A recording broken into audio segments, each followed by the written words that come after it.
Hi all எல்லாரும் எப்படி இருக்கீங்க? நல்லா இருக்கீங்கன்னு நினைக்கிறேன். Welcome back to our channel. So first வந்து ரொம்ப நாள் கழிச்சு ஹோம் ஸ்கூலிங் ரிலேட்டடாக ஒரு வீடியோ இன்னைக்கு நாங்கள் பண்ணிட்டு இருக்கோம். நிறைய பேர் அப்டேட் கேட்டுட்டே இருந்தீங்க. நிறைய மெயில் கூட வந்துட்டு இருந்தது. நிறைய டவுட்ஸ் இருந்தது. அது கொஸ்டின்ஸ்க்குலாம் நான் கண்டிப்பாக ஆன்சர் பண்ணுறேன். ஒரு 5 to 6 மெயில்ஸ் வந்து லாஸ்ட் ஒரு 10 டேஸில் வந்திருந்தது. அவங்களுக்கான ஆக்சுவலி ரிப்பீட்டட் கொஸ்டின்ஸ் என்ன வந்துட்டே இருக்கு அப்படின்னா, நீங்கள் இதை எப்படி சூஸ் பண்ணீங்க, உங்கள் வீட்டில் எப்படி கன்வின்ஸ் பண்ணீங்க, இதுக்கெல்லாம் ஆல்ரெடி நான் வந்து வீடியோஸ் இருக்கு நம்ம சேனல்லையே. ஹோம் ஸ்கூலிங் சொல்லிட்டு ஒரு பிளேலிஸ்ட் இருக்கும். அதில் நீங்கள் போய் பார்த்தீங்கனாலே அதில் நான் நிறையா வந்து இதுக்கான ஆன்சர்ஸ் ஆல்ரெடி நான் ரிப்பீட்டடாக கொடுத்துருக்கேன். ஸோ அது இல்லாமல் வேற ஏதாவது புது கொஸ்டின்ஸ் இருந்ததுன்னா நீங்கள் கண்டிப்பாக கேளுங்க. அப்படி இதே கொஸ்டின் இருக்குன்றவங்க அந்த வீடியோ போய் செக் பண்ணி பாருங்க.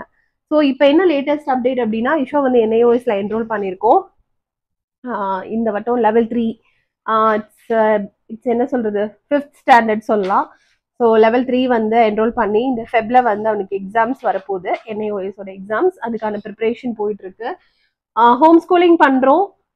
என்ஐஓஎஸ் சூஸ் பண்றதை பத்தி நிறைய டிஸ்கஷன் நம்ம நிறைய இடத்துல நம்மளுக்கு வந்து சஜஷன்ஸ்லாம் கேட்டிருக்கோம். அப்படி நாங்க வந்து நிறைய யோசிச்சு ஃபர்ஸ்ட் வந்து அன்ஸ்கூலிங் பண்ணலாமான்னு யோசிச்சோம். அதுக்கப்புறம் நான் வந்து அன்ஸ்கூலிங் வேணா ஒரு கண்டிப்பா ஒரு டிகிரி ஒரு சர்டிஃபிகேட் வேணும்ன்றப்போ அவனோட இன்ட்ரெஸ்ட் வந்து இதுல நிறையவே இருந்தது படிக்கிறதுல. ஸோ அப்போ ஓகே, அவன் நிறைய இன்ட்ரெஸ்டா இருக்கான் அப்படின்றப்போ நம்ம ஒரு போர்ட் சூஸ் பண்ணலாம் அப்படின்றப்ப என்ஐஓஎஸ் நாங்கள் சூஸ் பண்ணோம். ஸோ என்ஐஓஎஸ் வந்து பார்த்தீங்கன்னா லெவல் 1 லெவல் 2 நான் என்ரோல் பண்ணலை. ஆக்சுவலி என்ஐஓஎஸ்ல டைரெக்டாக 10th எழுதலாம். நிறைய பேருக்கு அது தெரியும்னு நினைக்கிறேன். இப்போ வந்து இப்போ இருந்தே ஒரு அதில் என்ரோல் பண்ணி எக்ஸாம்ஸ்லாம் அட்டன் பண்ணி அவன் கொஞ்சம் ப்ராக்டிஸ் ஆகிட்டா இன்னுமே அவனுக்கு 10th and 11th 12th ஈஸியாக இருக்கும் அப்படின்றதுனால தான் நாங்கள் இப்பயே அவனை என்ஐஓஎஸ்ல போட்டதே. ஸோ இப்போ ஃபெப்ல எக்ஸாம் வரப்போகுது, அதுக்கான ப்ரிப்ரேஷன்லாம் போயிட்டு இருக்கு. ஸோ மெட்டீரியல்ஸ் எல்லாமே வந்து எங்களுக்கு எங்கள் ஸ்டடி சென்டர்ல வந்து ஆன்லைன்ல வந்து சென்ட் பண்ணாங்க. ஸோ அது வந்து நாங்கள் இந்த மாதிரி புக்ஸ் மாதிரி எடுத்து வச்சுட்டோம். இதுலேயே வந்து உங்களுக்கு புக் பேக் கொஸ்டின்ஸ் எல்லாமே இருக்கு. மேக்ஸிமம் இந்த மாதிரி மெட்டீரியல்ஸ் நிறைய பேர் இந்த என்ஐஓஎஸ் மெட்டீரியல்ஸ் பற்றின டவுட்ஸ் தான் நிறைய பேருக்கு இருக்கு. ஸோ அப்படி ஏதாவது உங்களுக்கு டவுட்ஸ் இருந்ததுன்னா எனக்கு கமெண்ட் பண்ணுங்க. நான் என்ன மாதிரி டவுட்ஸ் இருக்கு அப்படின்றத நான் கண்டிப்பாக உங்களுக்கு வந்து நான் ஹெல்ப் பண்ணுறேன். உங்களுக்கு என்ன மாதிரி டவுட்ஸ் அதில் வருது அப்படின்னு பார்த்துட்டு அதுக்கு ஏதாவது என்னால் சொல்யூஷன் கொடுக்க முடியும் அப்படின்னா நான் கண்டிப்பாக ஹெல்ப் பண்ணுறேன். ஸோ வந்து ஈஷ்வாக்கு வந்து நாங்கள் இந்த தடவை சூஸ் பண்ண சப்ஜெக்ட்ஸ் என்ன அப்படின்றது ஈஷ்வாவே சொல்லுவான். கேளுங்க, என்னென்ன சப்ஜெக்ட்ஸ் படிக்கிறீங்க ஈஷ்வா? EVS, computer science and English, maths. English language எடுத்திருக்கீங்க. தமிழுக்கு பதிலா நம்ம என்ன எடுத்திருக்கோம்? Painting subject. Painting subject. ஏன்னா வந்து யஷ்வந்துக்கு தமிழ் தெரியும், நிறைய பேருக்கு தெரிஞ்சவங்களுக்கு தெரியும். தமிழ் அவன் இன்ட்ரெஸ்ட் காமிக்கலன்றதுனால நான் அந்த அளவுக்கு அதுல அவனுக்கு வந்து புஷ் பண்ணல. அவனை பேசிக்கா லெட்டர்ஸ் மட்டும்தான் லேர்ன் பண்ணான். ஸோ அவன் எப்போ அந்த லாங்குவேஜில் அவனுக்கு இன்ட்ரெஸ்ட் இருக்கோ படிக்கட்டும்னு நான் விட்டுட்டேன். பட் பெயிண்டிங்கில் அவனுக்கு நிறைய இன்ட்ரெஸ்ட் இருக்கு.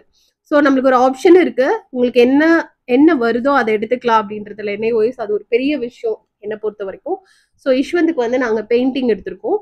ஸோ இந்த 5 சப்ஜெக்ட்ஸ்லாம் அவன் வந்து இந்த தடவை எழுத போகிறான். யஷ்வந்த் வந்து இதுக்கு முன்னாடி சப்ஜெக்ட் வைஸ் அப்படின்னு சொல்லிட்டு பெருசாக எதுவும் ப்ரிப்பேர் பண்ணதில்லை, படித்ததும் இல்லை.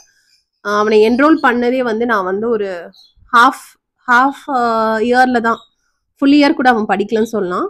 நாங்கள் டக்குன்னு முடிவு பண்ணோம் இந்த இயரே போட்டுடலாம் அப்படின்னு சொல்லிட்டு ஒரு ஜூலை ஆகஸ்ட்ல தான் அவனை என்ரோலே பண்ணோம். ஜூலையில் ஆகஸ்ட்ல தான் ப்ரிப்பேர் பண்ணவே ஆரம்பிச்சான். எப்படி இருந்ததுன்னு அவனே கேட்போம். எப்படி இருக்கு ஈஷ்வா படிக்கிறதுக்கு? நல்லா தான் இருக்கு. ஈஸியா இருக்கா? ஆமா. எந்த சப்ஜெக்ட் உனக்கு ரொம்ப பிடிக்கும்? எனக்கு எல்லா சப்ஜெக்ட்டும் பிடிக்கும். உன்னோட ஃபேவரட் சப்ஜெக்ட்? இங்கிலீஷ் எல்லாமே பிடிக்கும். இங்கிலீஷ் தான் வந்து லாஸ்டா எடுத்திருக்கான். ஸோ ஃபர்ஸ்ட் வந்து மேக்ஸ் மேக்ஸ், அதுக்கப்புறம் வந்து இவிஎஸ். நான் வந்து லாஸ்ட் மந்த் வரைக்கும் ஒர்க் போயிட்டு இருந்தனால ஒரு ஹோம் டியூட்டர் வச்சிருந்தோம். அதுக்கப்புறம் நான் குவிட் பண்ணிட்டேன். ஏன்னா ஒரு 4 இயர்ஸாக நான் ஒர்க் போயிட்டு தான் இருக்கேன். ஒர்க் போயிட்டு நான் பார்த்துட்டு இருக்கேன். அதுக்கப்புறம் இனி அடுத்தடுத்த லெவல் இவன் கூட இருக்கணும் அப்படின்றத நான் டிசைட் பண்ணனால குவிட் பண்ணிட்டேன். ஸோ இப்போ ஃபுல்லாக நான் தான் பார்த்துட்டு இருக்கேன். ஹோம் டியூட்டரும் வராங்க, அவங்களும் வந்து ஈவினிங் அவனோட கைடன்ஸ்லாம் பார்த்துக்கிறாங்க. ஸோ அவன் ஜாலியாக படிக்கிறான், ரொம்ப இன்ட்ரெஸ்டடாக இருக்கான். அவனே எடுத்து நிறைய விஷயங்கள் படிக்கிறான். அவன் ஃபேவரட் சப்ஜெக்ட் என்ன அப்படின்னா அவன் அடிக்கடி எடுத்து படிக்கிறது நான் பார்க்குறது வந்து இவிஎஸ் படிப்பான் இல்லையா யஷ்வா? இவிஎஸ் பிடிக்கும். மேக்ஸ் வந்து எனக்கு என்ன சர்ப்ரைசிங்னா அதுக்கு முன்னாடி பெருசா இன்ட்ரெஸ்ட் காமிச்சது இல்லை. பட் சப்ஜெக்ட் வைஸ் அப்படின்னு போறப்போ அவனுக்கு நிறையவே இன்ட்ரெஸ்ட் இருக்கு மேக்ஸ்ல. ஸோ புக்ஸ் அதுட்டு ஸோ இந்த மாதிரி எல்லாமே வந்து நாங்கள் புக்ஸ் எல்லாமே வந்து இந்த மாதிரி நாங்கள் பைண்ட் பண்ணி வச்சுட்டோம். ஸோ அவனுக்கு அது ஈஸியாக இருக்கும் படிக்கிறதுக்குன்னு புக் பேக் கொஸ்டின்ஸ் எல்லாமே ப்ரிப்பேர் பண்ணியிருக்கான். ஸோ நீ அடுத்தடுத்த வீடியோவில் எக்ஸாம்ஸ்க்கு எப்படி நாங்கள் ப்ரிப்பேர் பண்ணுறோம் அப்படின்றது நான் உங்களுக்கு வந்து அப்டேட் பண்ணுறேன். உங்கள் கொஸ்டின்ஸ் இருந்தால் கமெண்ட்டில் கேளுங்க.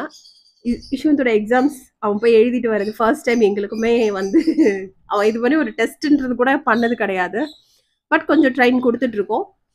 நான் ப்ரெஷர் போடலை, ஏன்னா ப்ரெஷர் போடுற வேணாம் அப்படின்றதுனால தான் நம்ம ஹோம் ஸ்கூலிங்கே சூஸ் பண்ணியிருக்கோம் இல்லையா. ஸோ இதுவுமே அவனோட டைமிங், அவனோட ஃப்ளெக்சிபிள் டைமிங்கில் தான் எக்ஸாமுக்கும் ப்ரிப்பேர் ஆகிட்டு இருக்கான். ஸோ அவன் எக்ஸாம்ஸ்லாம் எப்படி பண்ணுறான் அப்படின்ற எல்லா அப்டேட்டும் அடுத்தடுத்து நம்ம சேனலில் வரும்.